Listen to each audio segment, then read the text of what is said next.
Okay. Hey, Addie. Hi, Mom. How are you? I'm wonderful. Good. So we are going to be talking about teen addiction, and we have a special guest with us. His name is Wendell, and he is with the Reboot Centers. So hello, Wendell. Thank you for coming. Hey, I'm glad to be here. So excited. This is obviously not a super fun topic, but it's one that we feel like is important to get out there and share with parents and children so that people can be aware of all of the things that are being done around our area, around the nation, and different slang words that you guys may or may not know of. I know Addie and I just learned of some that we had no idea what they were. So we're really looking forward to sharing this amazing knowledge with you and having Wendell here to help us out with that. Yeah, absolutely. Great. So we have a couple of quotes. Well, a quote that I found last night.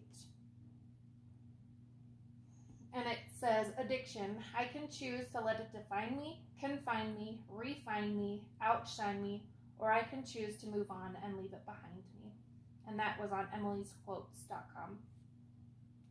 So with addiction, it's so important that people talk about this, that it's not just drugs, it's not just alcohol, it's not just substance. There's so many things out there that are addictive, and so we want to cover as many as we can and get the word out there to everybody. I'm trying to think of words.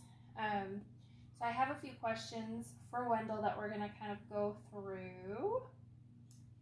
And the first one that I wanted to ask is, what is the most used drugs in our area, and how common is usage now? If we were to be real pointed on just overall substances, the most common used drugs, still number one is alcohol, is one of the most common ones. Then right behind that is going to be vaping, and vaping and dabbing, two completely different things, different substances. So those are nicotine and then concentrated THC. Mm-hmm. So those are the most common that we're seeing right now as far as drugs, and then you step over into prescription drugs and other things right after that. The crazy amount of abuse of things coming out of typically mom and dad's medicine cabinet. Mm-hmm. So, but there's a big part leading up to all that, and that's what let me cover a couple of things. So first off, understanding, until about basically 20 years ago, teenagers, or the adolescent brain, was thought to be just not a fully functional adult brain. So it's just learning how to use it the right way, use it all the way. Yeah. That is not the case at all. It's been a major study in the last 15 years now, understanding the adolescent brain. There's an enormous difference between an adult brain and an adolescent brain. So when we develop, we start from the back of the brain and then progresses forward. And the last thing to develop in the human brain is the frontal lobe and prefrontal cortex. Mm-hmm.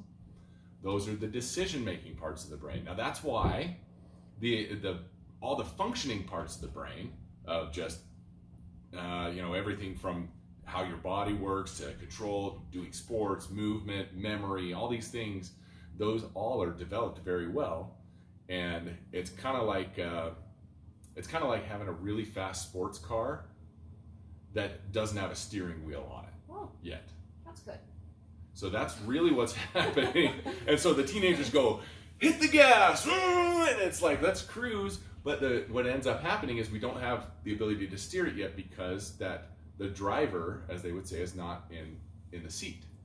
Okay, there's no steering wheel. So therefore, the prefrontal lobe and the frontal lobe and prefrontal cortex handle logic, reasoning. Those are the areas that do tons with math and with linear thinking, and that also then goes into deductive thinking and long-term planning, and how does this affect me long-term. And you know what's funny is we put so much pressure on our teenagers to determine the rest of their life during the worst possible developmental part of their life. Yep. It's so hard. And that's why I'm like, with my kids, it's now after understanding this and being tutored by neuroscientists and neuropsychologists that we work with directly, it's this understanding that, you know what? Let's not have you make a decision on your career till about 25. Yeah. Because girls don't finish developing their brain all the way till 26 on average, and boys until 28. That's crazy. So understanding that going in to the topic of teenage drug use and teenage substance use and the other things associated with it, understand this. Their ability to say no is really hard. As a matter of fact, there's a part of your brain as an adult that understands, comprehends no, and actually releases a chemical around it. That part of the brain doesn't really exist in teenagers yet. Wow. So understanding the word no and negative messages don't work well for teenagers. So one of the examples of that is when they ran big anti-smoking campaigns, back in the 80s and 90s. It was like, don't smoke, stay away from smoke, you're gonna die. The Marlboro man sitting on his horse, the person with the hole in their throat, and you remember, those ads. I totally remember. And you're like, don't do this. Well, the problem is the teenage brain hears, do this. Yes. You say, don't do this.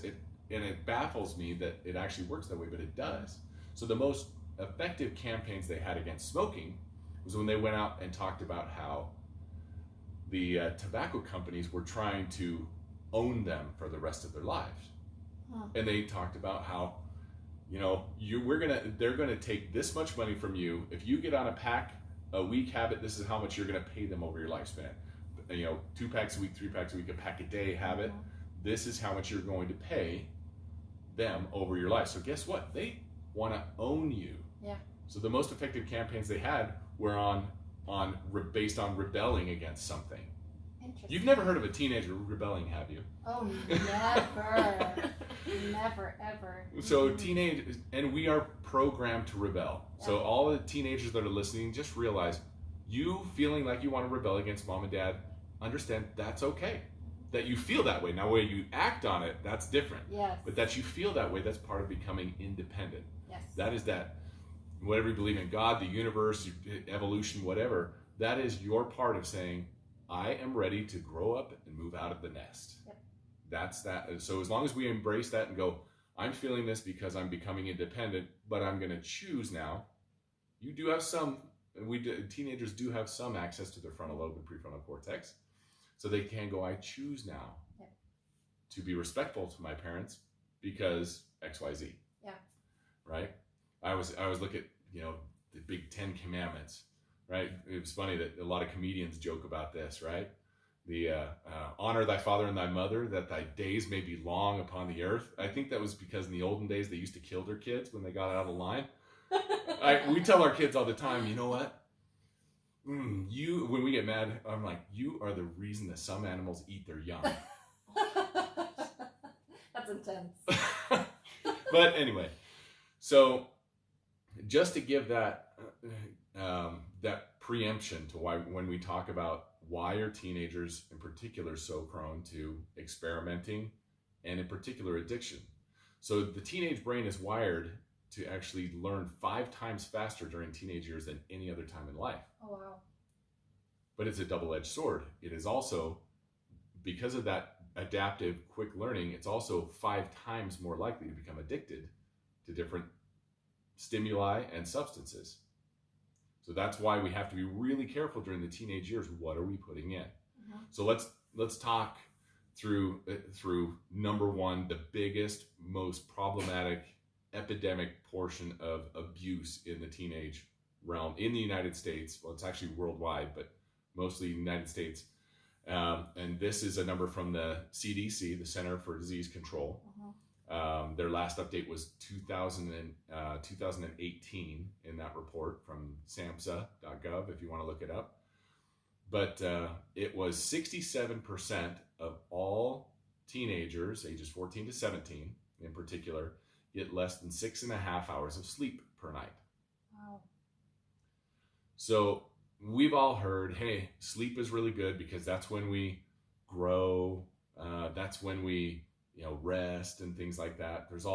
If you want to ever look up what are the side effects of lack of sleep, by all means do. Things like irritability, poor digestion, inability to pay attention, all the way up to psychosis. Okay. Yeah. In the military, they push during basic and special forces training. They push for 72 hours of hard work with no sleep. Right. And they have people that have psychotic breaks. Yeah. They're under extreme duress. So just realize that sleep is our number one thing I want to talk about, because it is the domino. When you tip this one, it opens up all kinds of doors for abuse to many things. Yeah. So first off, according to the government websites and multiple different studies by universities around the world, teenagers, ages 14 to 17 in particular, need 9 hours and 15 minutes of sleep per night. Wow. So analyze your schedule a little bit and look, okay, how much did I sleep last night? How much did you sleep last night, Addie? Like 3 hours. It's because there was a big thunderstorm, and I couldn't fall asleep. Yeah. It was crazy. It got pretty loud. Massive thunderclaps. But usually, I think every night, like regularly, I get probably 7 hours of sleep. Maybe. Maybe. If that. Yeah. She was sleepwalking for a while. We just recently realized. So I think that like you said, like the snowball effect, where she was not in a good sleep, and so it was making her sleepwalk more and more because her brain wasn't getting rested.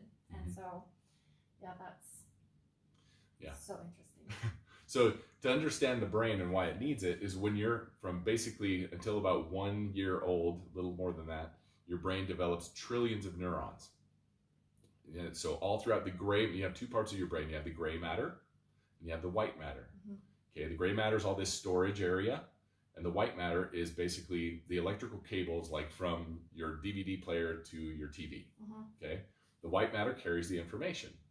So when you're a little infant, you develop trillions of connections that go everywhere. It's literally like a tree growing out of control. The branches are everywhere. Yeah.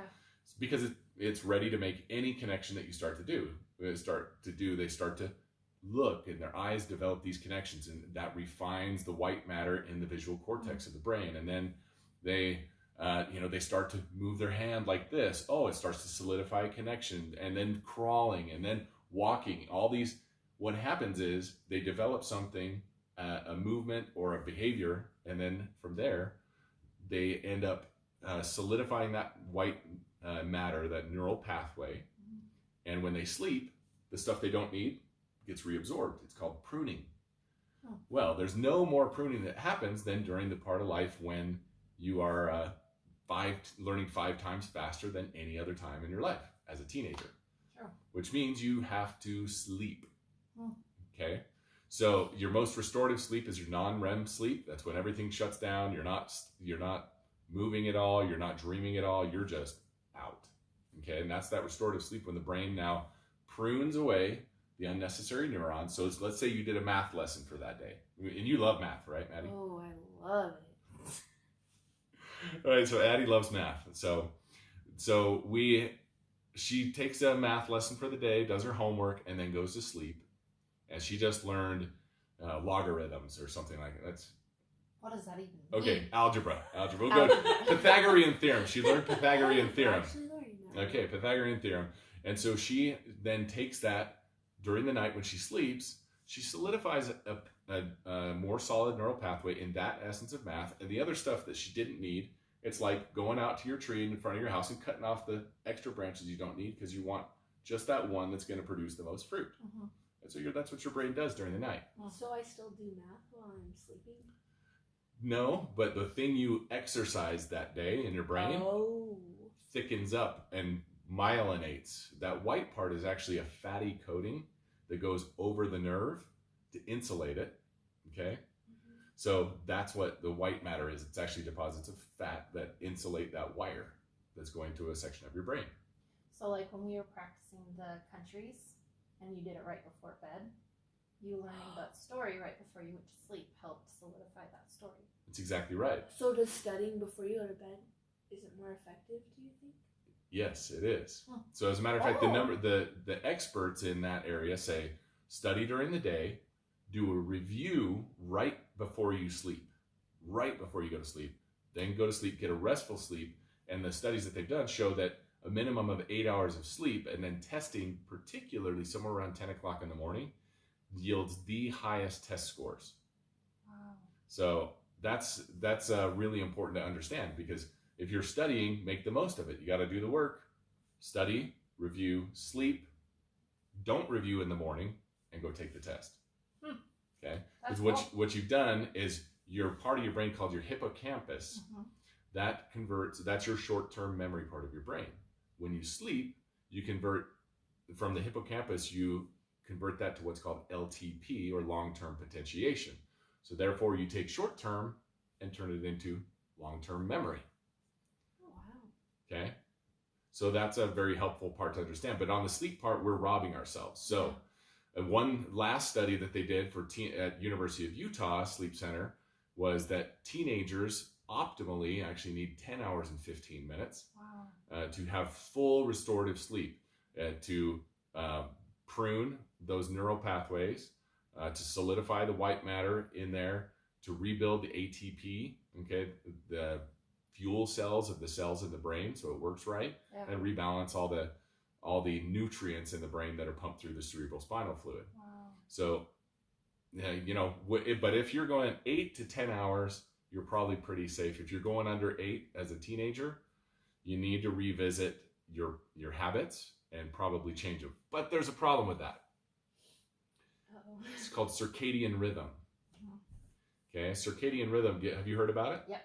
Okay, what do you know about circadian rhythm? It's like your sleep cycles, right? So for me, I've narrowed mine down to an hour and a half. So if I take a nap, it has to be at least an hour and a half, or else I feel horrible. So, and if it's more than an hour and a half, again, I feel awful. So an hour and a half is like my good range of sleep. So if I'm understanding it correctly, it's like your different cycles that your body or your brain goes in with the sleep cycles. Yeah. Is that right? Yeah, it's how that melatonin steps in to create sleep. So in teenagers, in adults, we start to produce it around 8 to 9 o'clock at night. We'll start to produce melatonin. We'll go to sleep, you know, anywhere from, hour and a half to 2 hours to maybe 3 hours after the melatonin starts to produce, because we're just tired. Yeah. Then we'll go to sleep. And when we wake up, 6, 7 o'clock in the morning, whenever we get up, there's no melatonin left in our system. It's gone.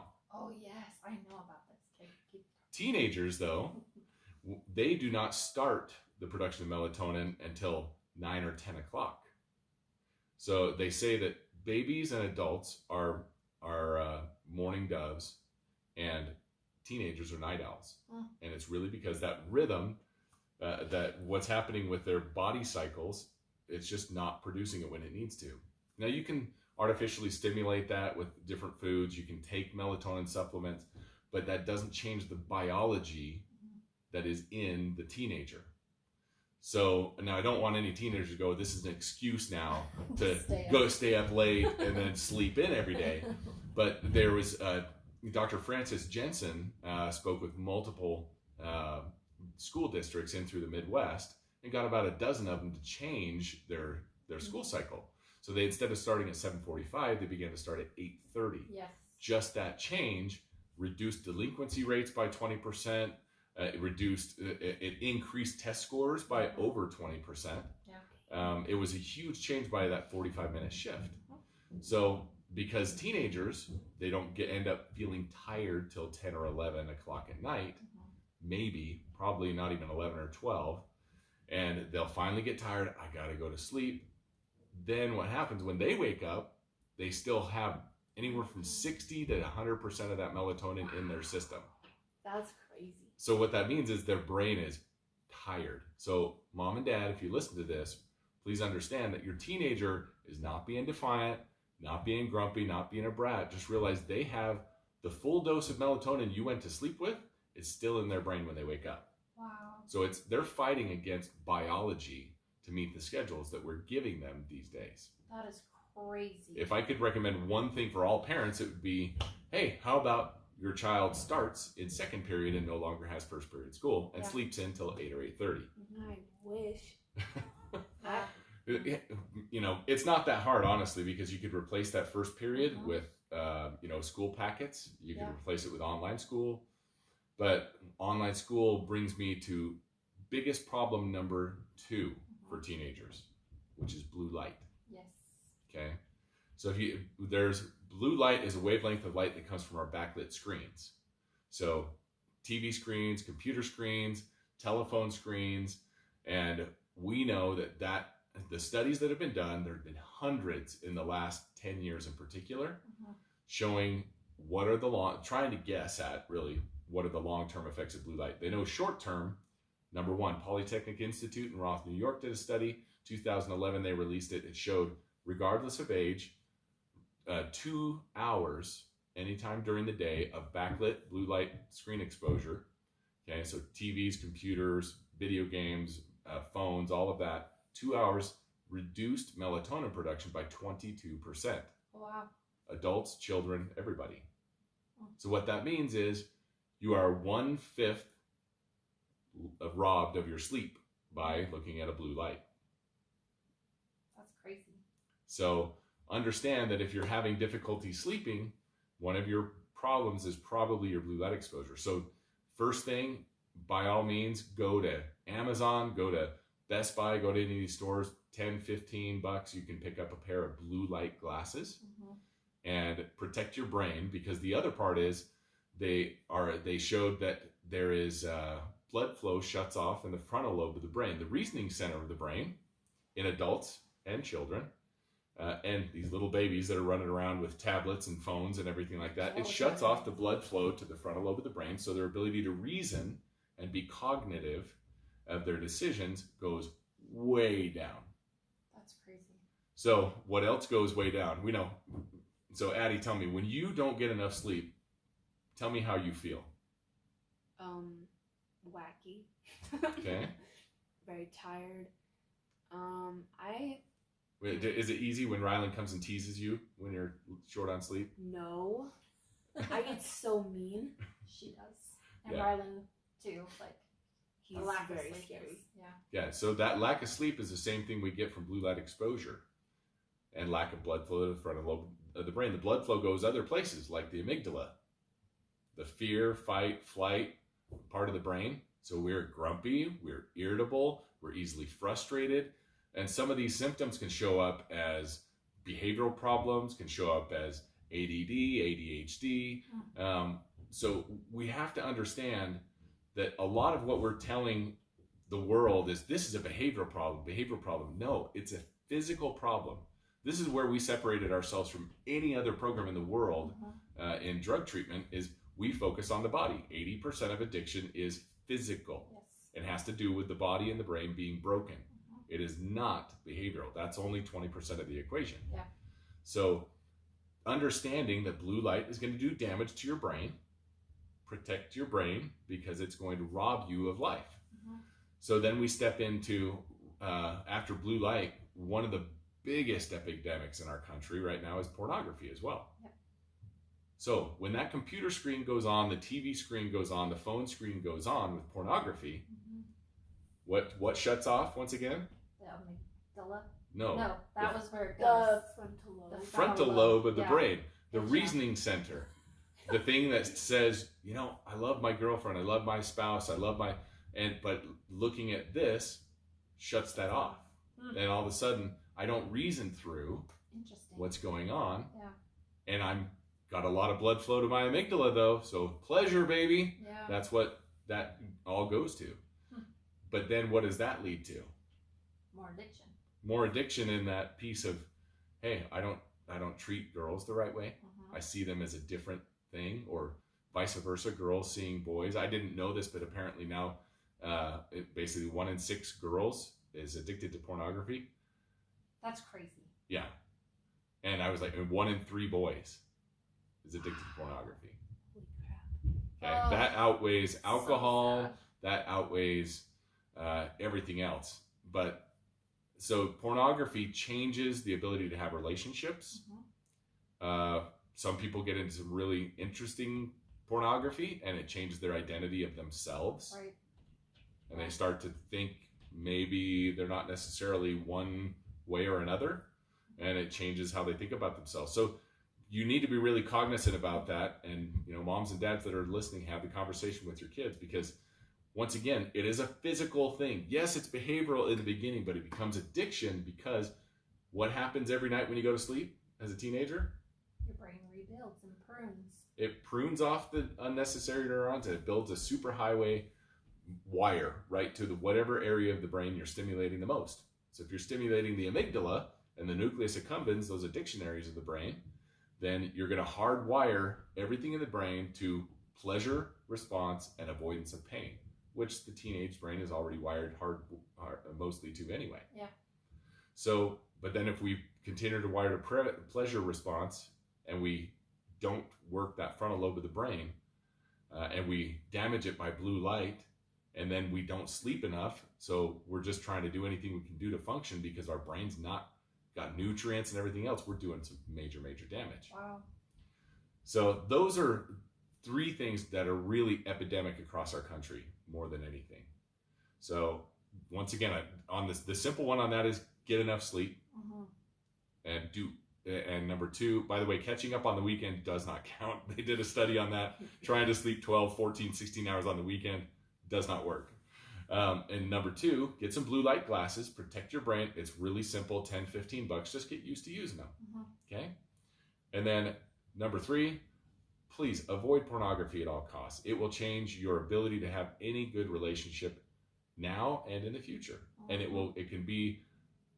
can lead to some really destructive, horrible things. We have a lot of rapes going on all over because now the pornography is not enough. Yeah. Okay. And that, you know, Addie and I always talk about communication, and I completely 100% believe if you communicate about it, your kids know they can come talk to you about it rather than hiding it, thinking that not talking about it's gonna make it so they're not curious, because that's not how it happens. So parents and children, make sure that you're communicating with your parents and children. Yeah. Well, the average age for being exposed to pornography now is 9. Yeah, I was going to say 8 or 9, isn't it? Yeah. Oh, that's so sad. Yeah. It's not like in my day. You know, in my day, it was you had to get a magazine to have anything like that. Yeah. You know? And that was like near impossible. Yeah. And so... Not anymore. Not anymore. Now it's one click of a button. And by the way, if you think you have firewalls on your computer, mom and dad, just go take like Disney and add an extra Y.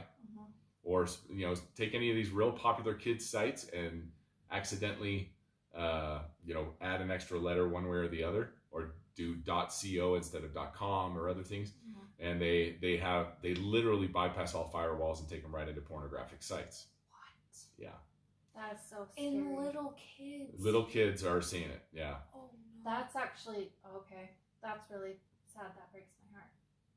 So there are really evil people out there trying to damage kids. Wow. There's no doubt, because then they have a customer for a long time. Yeah. So then the other part with, once we get it, I'm going to look at my notes and cheat here. What was our next one? Oh, so the sleep part, okay? The sleep part, and once again, blue light damaging the ability to sleep. By the way, kids, the blue light has to do with your phone. Please don't keep your phone in your room. 9 o'clock comes, 10 o'clock comes, put your phone to bed in the kitchen and you go to bed. So if 34% of teenagers that suffered from sleep deprivation, their number 1 cause was friends texting them or notifications on their phone during the night. So interrupted sleep means I'll just, like I said, worst case scenario with all this interrupted sleep is psychosis. Okay? So just understand that. We have a lot of problems with suicide right now. Yep. What's happening during the suicidal phase? Most of the time, they are in a psychotic state. Their brain is not working correctly. It is like I said, still,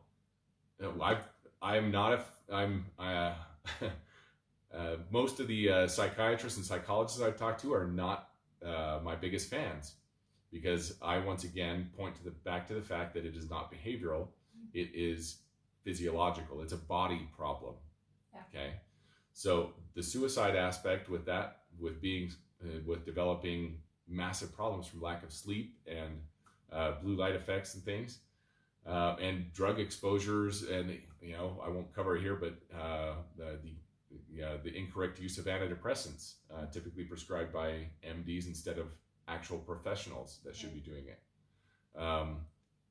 Those can create psychotic episodes, and then kids don't do what they normally would do. Someone taking their life is not in their right state of mind. Right. They are not. So, but let's go into the next part of all of this, and we'll go quickly through the substances piece, because this is really what everybody needs to understand. Okay. First off, your gateway drug, kids. It says it right on your shirt. What does that say on your mom's shirt? Rockstar. Okay. Rockstar. Energy drinks. Okay, right now, because of the lack of sleep, what's the number one socially acceptable thing for people to abuse? Energy drinks. Yeah, energy drinks. Caffeine. Down it, right? I got it. Oh man, I need 2 or 3 rock stars a day. Okay? The average right now, just so you know, among the sleep deprived in high schools, the average youth is taking 3 energy drinks a day. Oh my gosh. And if you're doing the ones that are 300 milligrams, how many milligrams? Okay, math girl. 900 milligrams a day of caffeine. Good grief. Okay, so they're having kids take up to 20,000 milligrams a day and end up in the hospital, Right. emergency room, because they think they're having a heart attack and they're going to die. Yeah. And some do. Their heart will my explode. gosh. Okay, so energy drinks is the most commonly abused product. So there was a study done, functional MRIs showed that taking caffeine reduces blood flow to the brain by 40%. Wow. So you're like, oh, I'm going to get more energy, I'm going to be more focused. No, it doesn't. It actually robs the brain of blood flow. Interesting. So blood flow goes other places in the body, but it leaves the brain. Huh. Okay?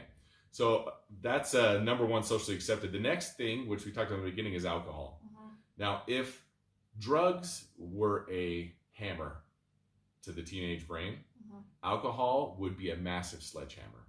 Wow. It is still the most destructive, damaging, and long-term effective drug that there is out there to the teenage brain. Wow. Underage drinking is by far one of the most dangerous things that you could do substance-wise. It along with everything else that it does, it wires the brain for addiction long-term.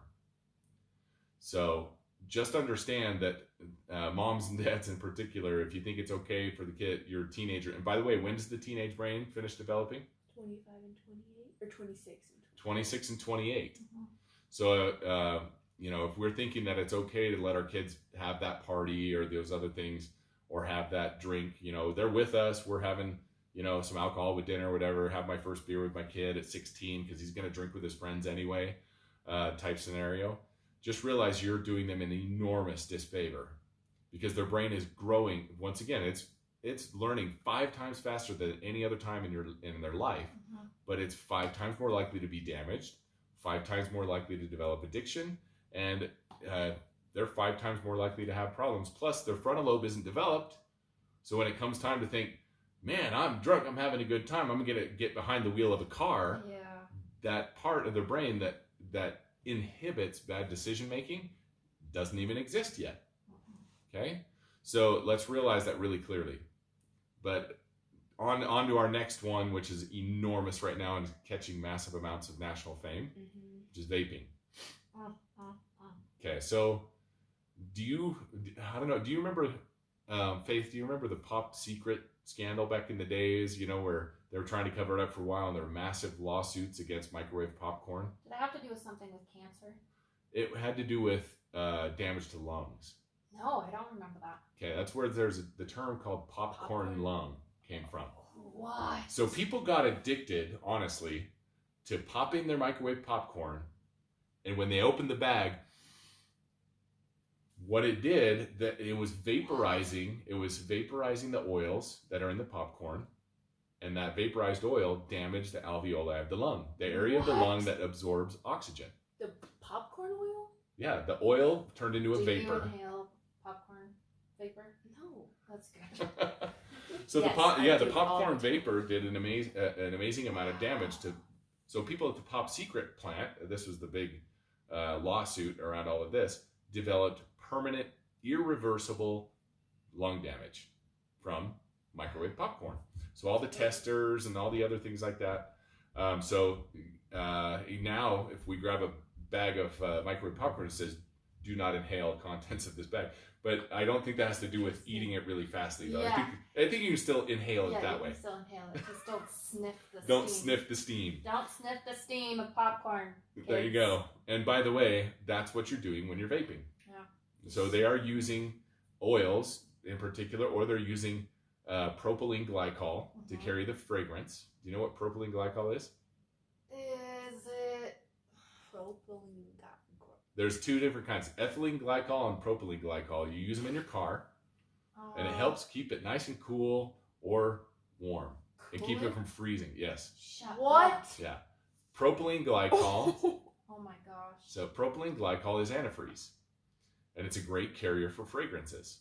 So they put the cotton candy flavor or the strawberry flavor or the whatever flavor of that e-cigarette or that juice. Yeah. By the way, kids, if you think that I only vape juice, though, 95% of the juices that they tested still had nicotine in them. Yeah. They're looking to create a customer for life. Yeah. So if you want to rebel against someone, rebel against these companies that are creating tobacco and juice and all these, because they're looking to own you for the rest of your life with that nicotine addiction. Which, by the way, nicotine is bar none the most addictive substance on the planet. That's crazy. Yeah, and it, unlike alcohol, wires your brain to become addicted to other things faster. Okay. There are some kids at my school. It was more common last year, but they had the jewels, and they're very small, and they would keep them in their sleeve of their hoodie or something. Then they just take a hit of it and then blow into their Shirt. jacket, Yeah. or their backpack, and they got away with it because the teachers didn't know. Yeah, they couldn't see it. They're so small. Mm-hmm. They're like a little USB card thing That is so crazy. or stick. Yeah. So crazy. So now we're seeing lung damage in very young people because of what vaping is doing. So understand that vaping is very dangerous and it's a massive gateway drug. And on top of that, most of the juices people are buying are literally bootleg versions, and they're being mixed in somebody's garage. The majority, around most areas, the cartels are mixing them up with cheap components, bringing in inexpensive product from outside the country that has not been inspected, not gone through FDA, anything. And you don't know what the contents necessarily are. They're finding things like cyanide, arsenic, other things in there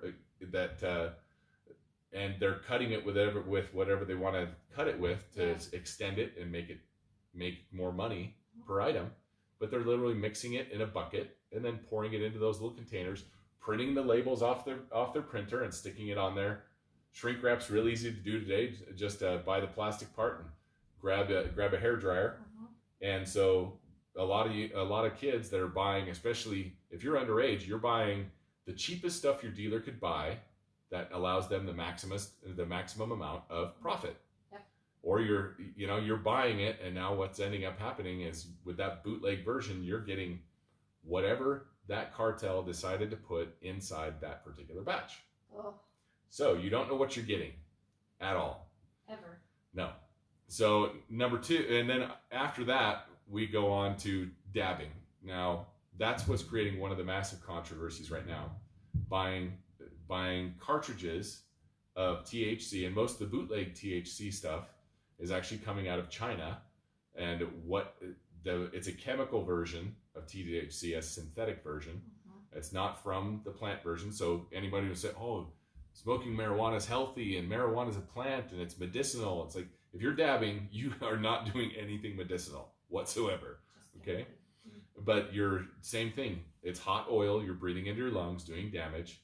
And depending on what your brain chemistry is like, you can actually end up in a psychotic episode from high amounts of THC. Wow. Okay? Oh my gosh. So that's why drugs affect everybody differently. And you don't, by the way, if you have a family history of depression, schizophrenia, bipolar disorder, anything on the, never, ever, ever touch anything in the marijuana family. You actually, the study they did over 30 years in Sweden showed that smoking 50 marijuana joints, and that's back when it was 3% THC in a joint, 50 marijuana joints over the course of their teenage years was 8 times more likely to develop adult onset schizophrenia and psychosis in their mid 30s. So just realize you only got one brain, you'll do long-term damage. Then going on to prescription medications, and we'll finish with this. So when caffeine isn't enough in high school, kids start bumming Adderall and Vyvanse off their friends. And people pass it around a lot of times for free, or they can buy it for $20 a pill, usually.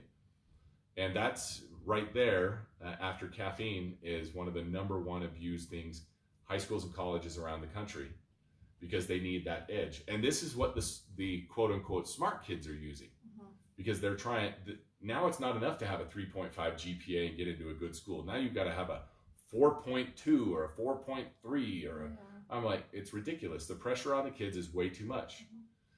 Then they're staying up late studying, waking up early for the honors classes, and the caffeine's not enough. So bring on the Adderall, bring on the Vyvanse.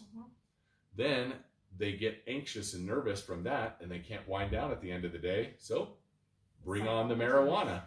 Or, hey, guess what? Give us some benzos. Can I have an anti-anxiety med? Kids pass those around in school like crazy. If you're stressed, oh, here, take one of my Klonopin. It'll really help you out. You'll feel so much more relaxed. Okay, oh, here's a Xanax. Oh yeah, just take one. You'll feel so much better. Okay, and it's passed around. By the way, then that leads down the rabbit hole of, man, that's not enough. I can't wind down enough. The marijuana's not enough. Oh, you know what's really going to help? What's really going to help is oxycodone. You need oxy. Take some oxy. Now you're into opioids world. And when you step into the opioids world, it starts with taking the pill. Then it goes to crushing the pill and snorting it. Then it goes to crushing the pill, putting it in water and injecting it. Then they find out they get turned on to heroin, because heroin is 10 times cheaper and 10 times more of a high. So they go from a $20 or $60 a pill usage to, now $10 a high, $10 a hit. Then they hit rock bottom. Now they're really addicted. And now they're literally on their path to the grave. So understanding that happens all the time, and that is a real common denominator we see in the drug treatment world. The thing that scares the crap out of me is what I was telling you guys earlier, is what they refer to as Skittles or fruit salad. Where they'll just go empty mom and dad's drug cabinet, medicine cabinet, and they'll bring to school just a whole bunch of stuff in one pill bottle. And then, hey, they'll go to their friends, hey man, yeah, you want some Skittles? You want some fruit salad? And they'll just pass off. They'll take 3, 4, 5, 6 things at a time. They don't even know what they're taking.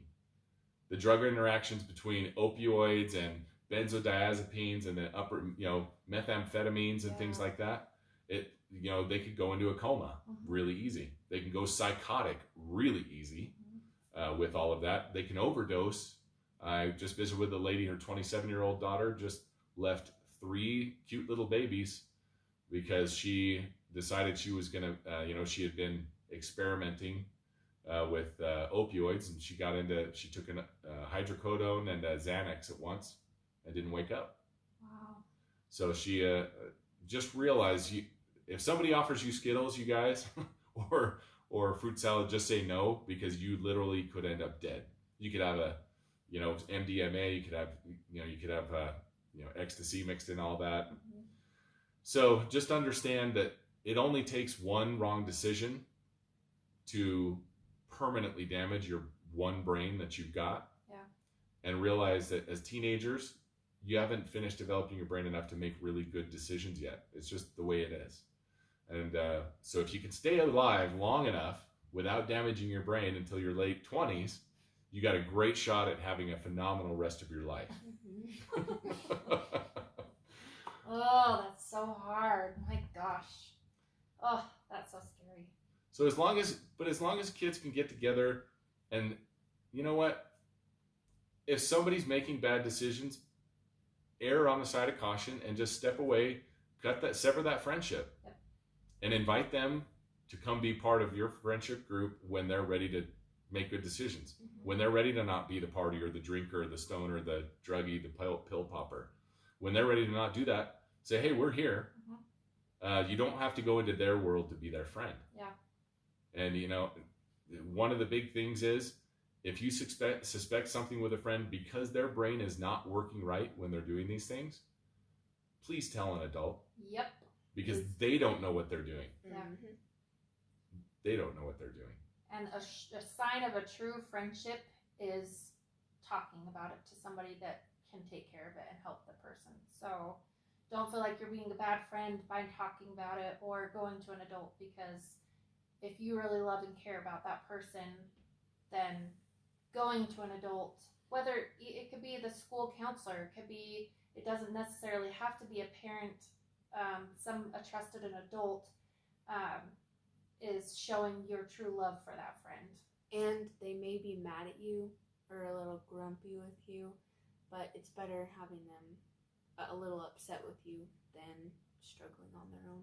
Or losing them, Mhm. and you knew what they were doing.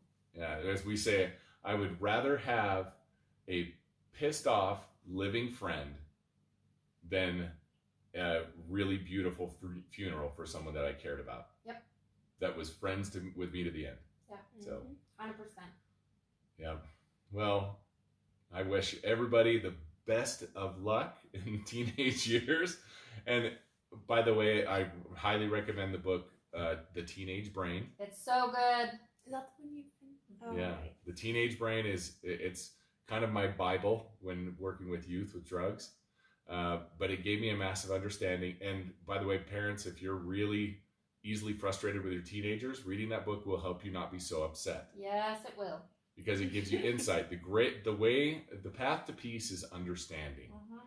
So understand that you can finally comprehend what's going on with the teenage brain, and it'll give you a lot of peace and the ability to be less judgmental towards your teenager by reading that book and understanding what's going on in their head.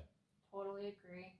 And it helps you understand that you as a parent aren't doing anything wrong, because I know that a lot of people fall into this victim mentality of, what have I done wrong raising my kid, blah blah blah, but then they don't take into account that things are still developing in their child's brain. So it's nothing that they're doing wrong, it's just not allowing their kids to develop and grow, and nurturing them in that process rather than kind of hindering them and making them feel bad. Mm-hmm. Absolutely.